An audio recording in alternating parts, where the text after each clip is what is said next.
Transistor হলো একটি active electronic উপাদান যা কারেন্ট এবং ভোল্টেজ নিয়ন্ত্রণ করতে ব্যবহৃত হয়। এটি অ্যাম্প্লিফায়ার ও সুইচ উভয় কাজেই ব্যবহৃত হয়।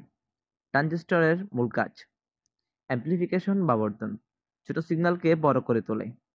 সুইচিং, অন অফ সিগন্যাল নিয়ন্ত্রণ করে ডিজিটাল সার্কিটে। ট্রানজিস্টরের গঠন: ট্রানজিস্টর তিনটি অংশ নিয়ে গঠিত। ১. ইমিটার, ইলেকট্রন নির্গত করে। ২. বেস, নিয়ন্ত্রণ করে। ৩. কালেক্টর, ইলেকট্রন সংগ্রহ করে। ট্রানজিস্টরের ধরন: ১. এনপিএন ট্রানজিস্টর, ইলেকট্রন প্রবাহ সহজ হয়, সাধারণত বেশি ব্যবহৃত হয়। ২. পিএনপি ট্রানজিস্টর, হোল প্রবাহের মাধ্যমে কাজ করে। কাজের নীতি: ট্রানজিস্টরের বেসে ছোট কারেন্ট দিলে কালেক্টর এমিটার সার্কিটে বড় কারেন্ট প্রবাহিত হয়। এই কারণেই এটি সিগন্যাল বর্ধন করতে পারে। প্রয়োগ ক্ষেত্র: অ্যাম্প্লিফায়ার, সুইচিং সার্কিট, সেন্সর ও microcontroller circuit, digital logic gate.